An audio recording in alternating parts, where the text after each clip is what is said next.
हाथ जब तक आग में नहीं जलेगा आप नहीं समझेंगे कि हाथ किस तरह से जलता है, कैसी आग में। बोलने से क्या हो जाए। महादेव ने मुझको सिखलाया कि दया मांगनी चाहिए। महादेव ने मुझको सिखलाया कि दूसरों को बताओ कि शिव गुरु हैं, वो शिष्य बन सकते हैं, बनाओ उनको। और तीसरा कि नमः शिवाय आप अपने प्रणाम में प्रयोग कर सकते हैं। गुरु हैं तो प्रणाम करना ही है, गुरु है तो दया मांगनी ही मांगनी है। और अच्छी चीज आपको मिली है तो दूसरे को नहीं बताइएगा भाई साहब। गांव में एक आदमी कलेक्टर बनता है तो उसका गांव वाला है या उसका परिवार वाला सबको कहते चलता है कि हमारा बेटा कलेक्टर हुआ है, हमारा बेटा कलेक्टर हुआ है। बताइए, बेटा कलेक्टर हो गया तो गांव भर को सुना रहा। आपने शिव को ही गुरु मान लिया तो दूसरे को नहीं बताएंगे आप। अचूक कोई दवा आपको मिली है किसी असाध्य बीमारी की, दूसरे को नहीं बताएंगे आप। गुरु ने कहा दूसरों को बताओ कि शिव गुरु भी हैं और वे उनको अपना गुरु बना सकते हैं, वे उनके शिष्य हो सकते हैं। अब देखिए आप लोगों ने क्या भेजा है उसको मैं देख लेता हूँ। शुरू जल्दी करो। गुरु भाव कर्म बंधनों को तोड़ते हैं, कैसे समझाने की कृपा करें। गुरु कर्म बंधनों को तोड़ते हैं कैसे? डॉक्टर पेट चीर के बीमारी ठीक करता है कैसे? तो साले डॉक्टर वासे ने पूछ, हमसे क्या पूछ रहा। गजब वाला सवाल आया है कि गुरु कर्म बंधनों को, कर्म फल को तोड़ते हैं कैसे? आए बात, मिस्त्री माइक्रोफोन बना रहा है कैसे? अरे साला मिस्त्री के पास जो ना पूछ, हम मिस्त्री हैं तो गुरु के पास जाइए पूछिए। नेक्स्ट, गुरु आदेशित कर्म करने भर से गुरु की दया मिलती है। गुरु आदेशित कर्म कैसे करें? आदेशित कर्म करने से। एक भाई ने पूछा है कि गुरु ने जो आदेश दिया उसको करने से उनकी दया मिलती, छोड़ दीजिए उसको। हम लोग बाप भी हैं, कुछ माँ भी हैं, यहाँ कुछ बच्चे भी हैं। आप अपने बेटा को कहते हैं कि जाओ एगो आम पीस के तो आम तोड़ के पेड़ से लाओ, आज जबकि आम का पेड़ उसके हाथ में है, टूट जाएगा हाथे से, अब नहीं जाता है।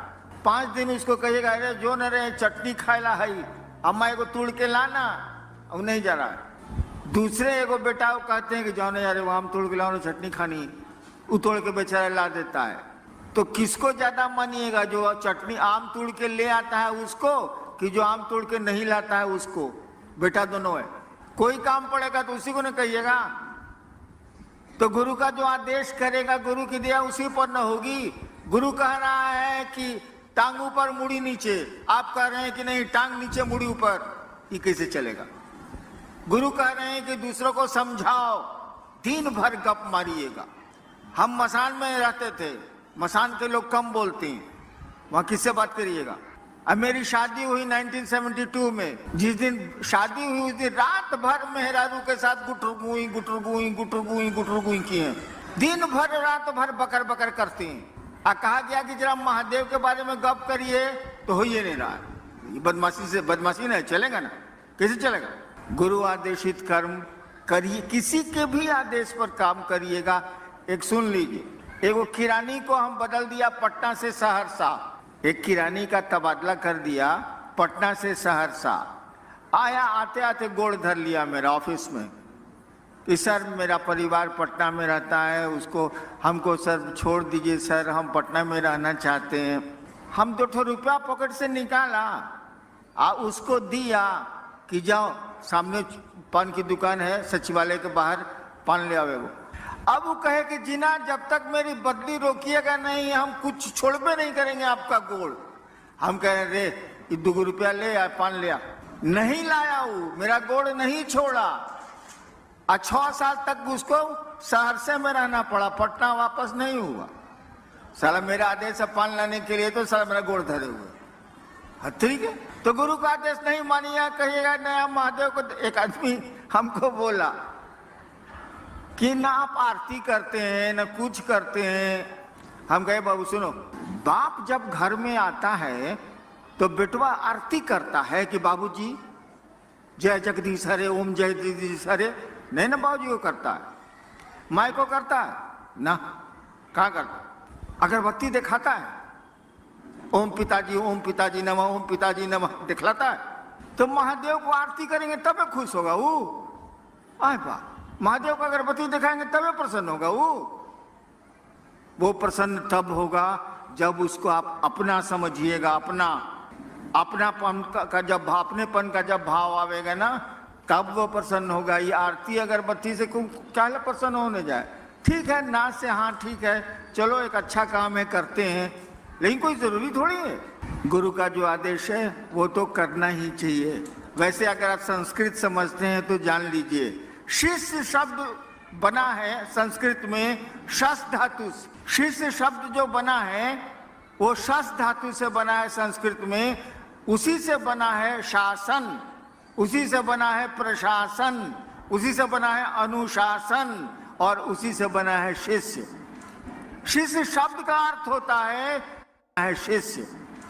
शिष्य शब्द का अर्थ होता है जो अनुशासित होने योग्य हो। शिष्य शब्द का ही अर्थ होता है जो अनुशासित होने योग्य हो, यानी गुरु जो कहते हैं वो करने लायक हो, वही चेला है। तो गुरु का आदेश तो हमको आपको करना ही पड़ेगा, और तभी उनकी दया मिलेगी। नेक्स्ट, जब हम शिव को पूजा करते हैं तो गुरु बनाना जरूरी है, कृपया हमें समझाएं। जब हम शिव की पूजा करते हैं तो गुरु बनाना जरूरी है, हमें कृपया समझाएं। हाँ, वही हाल है। महादेव तो बाबा है भाई, शिव तो कहा जाता है चंदा मामा सबके मामा, शिव घर घर के बाबा। बाबा तो है वो, और बाबा की संपत्ति में पोते पर पोते लकड़ पोते जो कहिए सबका अधिकार होता है कि नहीं होता है? भारत के कानून, विश्व के कानून में तो है। बाबा की संपत्ति में सबका अधिकार है, ये तो हमको आपको मालूम है। तो हवा माँ शिव की, पानी उसका, धरती उसकी, पेड़ उसके, नदियां उसकी, समुद्र उसके, हम उसके। तो संपत्ति का भोग ले रहे हैं, संपत्ति भोग रहे हैं। लेकिन बाबा की संपत्ति में पोती का अधिकार है, लेकिन बाबा के ज्ञान में पोती का अधिकार है? जरा बता दीजिए। पोती बैठी हुई है ना मेरी। बाबा की संपत्ति में भारत का कानून इसको अधिकार देता है। मैं स्टेट ही रहा हूं। गर्भ में अगर बच्चा है, मां के गर्भ में अगर बच्चा है तो उसको भी संपत्ति का अधिकार है, कानून है ये। इनको तो हमारी संपत्ति में अधिकार है, लेकिन जब तक ये ज्ञान लेना नहीं चाहें, क्या इनको ज्ञान हमसे मिलेगा? बाबा से गधा के गधा रह जाएंगे। तो शिव से जब तक आप ज्ञान नहीं लेंगे, जिसने सृष्टि बनाई है, जिसने हम सबको बनाया है, जो रख रहा है, जो तोड़ रहा है, जब तक ज्ञान नहीं लेंगे आपको ज्ञान नहीं मिलेगा। संपत्ति तो भोगे रहे, हवा उन्हीं की है, हम भी उन्हीं के हैं, पानी भी उन्हीं का है, सूरज भी उन्हीं का है, बादल भी उन्हीं के हैं, सब कुछ तो उन्हीं का है, उसी परमात्मा की सृष्टि है। तो हम लोग भोग तो रहे हैं संपत्ति, लेकिन ज्ञान को भोगने के लिए, ज्ञान में हिस्सा लेने के लिए हमको आपको शिष्य की मानसिकता में जाना होगा, और उसी सत्ता को, उसी शिव को अपना गुरु बनाना होगा, ताकि ज्ञान में भी आपको हिस्सा मिले। संपत्ति में तो हिस्सा मिला हुआ है। गुरुर ब्रह्मा गुरुर विष्णु गुरुर देव महेश्वरा, इसमें तो सभी को गुरु बोला गया है, तो महादेव ही हमारे गुरु कैसे हुए? क्या? गुरुर ब्रह्मा गुरुर देव गुरुर, हाँ ठीक है, हम समझ गए, आगे पढ़ो ना। इसमें तो सभी को गुरु बोला गया है। ओ अच्छा, भाई साहब ने पूछा है कि गुरु ब्रह्मा गुरु विष्णु गुरुदेव महेश्वरा में सब देवता को गुरु बनाया गया है, तो शिव को गुरु मानने की जरूरत, सब देवता तो गुरु है ही ले। भोजपुरी में वो कहावत बा, भक्चोनर हुआ का हो। हाँ, जैसे मैं आया, इस हॉल में आया तो इतनी बत्तियां जल रही थी कि हम चुनहरा गए। हमने कहा बंद करो, मेरे तेज रोशनी में नहीं सूझना भक्चोनर। अरे भैया, उस संस्कृत है, उसका अर्थ ठीक से लगाओ ना, उल्टे कर दिया। गुरु ब्रह्मा यानी गुरु ब्रह्मा है, साला संस्कृत में इसको 0 आया होगा परीक्षा में। गुरुर ब्रह्मा, गुरु ब्रह्मा है। ब्रह्मा माने सृष्टि की को उत्पन्न करने वाली शक्ति, जिसको ब्रह्माणी शक्ति कहते हैं, उसके धारक देवता को ब्रह्मा कहते हैं। यानी गुरु के पास वो पावर है, वो शक्ति है, जिससे वो सृष्टि की उत्पत्ति ईश्वर जो करते हैं वो गुरु के पास भी है। गुरु विष्णु, यानी गुरु विष्णु है। वैष्णवी शक्ति जिससे पालन पोषण संसार का होता है, उसके देवता विष्णु कहे जाते हैं। गुरु के पास यह भी पावर है जो विष्णु के पास है। गुरु देवो महेश्वरा, वो जो ईश्वर हैं, जो महेश हैं, चीफ कंट्रोलर हैं। महेश का मानी होता है नियंत्रक, वो भी गुरु को पावर है। यानी नहीं रहेगा तो आज जीव को कैसे उसे बनाएंगे। इसीलिए कहा जाता है गुरु ब्रह्मा है, गुरु विष्णु है, गुरु महेश्वर है, गुरु साक्षात परमात्मा है। भाई तो पूरा ट्रांसलेशन है कि उल्टी दहलो, सीधा उसका अर्थ यही होता है। उल्टा अर्थ मत लगाइए। संस्कृत है और ये तमिलनाडु में तो संस्कृत मूल भाषा है, किसी से पूछ लीजिए। सिर्फ सस्य बगिया का फूल तो नहीं बन सका, लेकिन आपसे प्रार्थना है कि आप अपने चरणों के धूल तो कम से कम बना लीजिए। अच्छा, एक भाई ने कहा है कि शिव शिष्यता की बगिया का फूल तो मैं नहीं बन सका, आप अपने चरणों की धूल हमको बना लीजिए। हम तो अपने सारा धूल ही है, हम हमारे पाँव की धूल लेके क्या करेंगे। हमारे तो गुरु शिव हैं, उनकी धूल ही लीजिए तो कुछ काम भी बन जाए, कुछ जगत भी ठीक हो जाए और कुछ पारलौकिक जगत भी ठीक हो जाए। मेरी धूल लेके क्या करेंगे। जैसे आप हैं वैसे हम हैं, आप भी शिव के शिष्य हैं, हम भी शिव के शिष्य हैं, दोनों में कोई फर्क तो है नहीं। नेक्स्ट, मेरा बेटा शिव से को गुरु मानने के लिए तैयार नहीं तो हाँ, क्या करें। एकदम ठीक है। एक भाई ने पूछा कि मेरा बेटा महादेव को गुरु मानने के लिए तैयार नहीं है। इससे बढ़िया बातें नहीं हो सकती है, छोड़ दीजिए। जो कहे ना, समझ लीजिए एक दिन वहां कहेगा। जो कहे हाँ, चलो वो तो ठीक है, बाद में ना कह सकता है। और जो कुछ नहीं बोले, ना हाँ ना ना ना, उस साला बड़ी खतरनाक होता है। जो ना कह दिया वो एक दिन हाँ कहबे करेगा। जाएगा कहाँ वो। तो बेटवा नहीं मान रहा है तो मानेगा एक दिन जरूर। अगर बेटवा कुछ नहीं बोलता है, चुप, तो समझ लीजिए सारी डेंजरस, कुछ नहीं करेगा ये। चलिए, सिर्फ गुरु है ये समझते हुए भी मन अपना समझता नहीं है, लेकिन मैं अपना समझने के लिए करने की किसी को जरूरत नहीं है। मन समझने के लिए क्या करें। वही 3 सूत्र। आपका मन समझे कि शिव मेरे गुरु हैं, 3 सूत्र ही करने होंगे आपको। और मूलतः महादेव से दया मांगनी होगी। आप लोग तो नमः शिवाय करते नहीं होंगे। कोई करता है नमः शिवाय?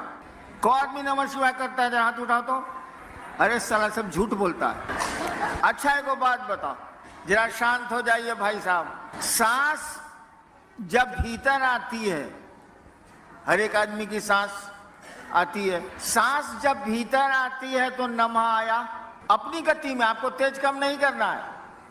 जैसे सांस चल रही है उसी गति में सांस जब भीतर आई तो नमः आया, सांस जब बाहर गई तो शिवाय गया। इसको रोज कौन कौन 2 बार करता है, 1 बार करता है? कौन करता है? सब करवे करता है। अच्छा गिराइए, धन्यवाद भाई, करते हैं। तो सांस प्रश्वास पर नमः शिवाय करते हुए महादेव को याद करिए। आप 2 मिनट से ज्यादा नहीं टिकिएगा, बाजार में मन चला जाएगा, इधर उधर मन चला जाएगा। नमः शिवाय को आपको टुकड़े टुकड़े में करना है सांस पर। 1 बार किया 5 बार, 11 बार से ज्यादा मत करिए। फिर 2 घंटा के बाद 2 बार कर लिया, फिर 3 घंटा के बाद 1 बार कर लिया। ऐसे ऐसे करके उसको टुकड़े टुकड़े में सांस पर, ऐसे ऐसे सांस मत खींचिएगा प्राणायाम की तरह। जैसे सांस चलती है उसी तरह से नमः आया, शिवाय गया। उल्टा भी मत करिएगा। नमः ही भीतर जाएगा, शिवाय ही बाहर जाएगा, उल्टा मत करिएगा। इसको करिए, करना चाहिए आपको। सोने के पहले जरूर करिए, जागने पर कोशिश करिए कि हो जाए। होता तो नहीं है, साली चाय याद आती है, चाय शिव तो याद आते नहीं है। लेकिन जब भी जहां भी मौका मिले इसको करिए। चलो। मैं अपने गुरु महादेव के साथ साथ साहब श्री से विनती करता हूँ कि एक बार सेलम तमिलनाडु की धरती पर अपना पैर रखते ताकि मेरे गुरु महादेव का 3 सूत्र तेजी से हो जाए। इसके लिए मैं साहब श्री से दया मांगता हूँ। सेलम आने के लिए मुझको निमंत्रण दिया जा रहा है। हमको समझ में नहीं आता है कि साला हम 70 साल के हो गए, इस ससुरा सब हम ही को बोलाता है, आपने नहीं आता है। गजब हाल है। वैसे मौका मिलेगा तो मैं जाऊंगा, लेकिन क्या मौका मिलेगा यार। पुरान गाड़ी, हॉर्न बजता नहीं है, गाड़ी को चलाना पड़ता है। गाड़ी चलती है तबे कहती है हट न तो चिप देव, हट न तो चिप देव, हट न तो चिप देव। क्या करें यार। वैसे आएंगे। नेक्स्ट। मेरे तरफ से साहब श्री को जन्मदिन की बहुत सारी बधाइयाँ। आप बहुत लंबे समय तक हमारे बीच चमकते रहे, ज्ञान की रोशनी की तरह। शिव गुरु से यही मेरी कामना है। ठीक है, समझ गया। किसी भाई ने मुझको जन्मदिन की बधाई दी। आप एक बात जान लीजिए कि जब मैं पैदा हुआ था वो बहुत घनी अंधेरी रात थी। सुबह पैदा हुआ और रात में दिवाली मनाई गई थी। दिवाली के दिन मेरी पैदाइश। रोशनी तो जल गई शाम में मेरे पैदा होने के बाद, लेकिन मैं अंधेरे में पैदा हुआ था। दिन का समय था, 8 बज रहा था सुबह का, लेकिन रात बड़ी काली थी। मेरी जिंदगी भी काली है, खुशियां नहीं है मेरी जिंदगी में, लेकिन सोचता हूं कि आपकी जिंदगी में खुशियां आ जाएं तो मेरी जिंदगी भी खुशहाल हो जाए। मैं अपने जन्मदिन से कभी प्रसन्न नहीं हूं, न होऊंगा। दूसरों की जिंदगी में अगर खुशियां ला सकें आप, दूसरों की जिंदगी में प्रकाश रोशनी दे सकें आप, इससे बड़ा आपका आना कुछ भी नहीं है। अगर जीवन को सार्थक करना चाहते हैं हम आप, तो दूसरों को रोशन करें, दूसरों के रास्ते को प्रकाशित करें, दूसरों की जिंदगी को खुशहाल बनाने की कोशिश करें और शिव से जोड़ेंगे। इससे बड़ी खुशी का दिन कुछ नहीं हो सकता है, वो लौकिक जगत का हो या पारलौकिक जगत का हो। चलिए मैं अब चलता हूँ, आप लोगों को प्रणाम मैं निवेदित करता हूँ। लेकिन अब आऊंगा मैं चेन्नई तभी जब आप बुलाएंगे, और बुलाने का कारण होगा कि आपने महादेव का काम बढ़ा लिया, लोगों को शिव गुरु से जोड़ लिया। और जोड़िए, हम आपके साथ हैं, वो महादेव भी आपके साथ है। आपको प्रणाम।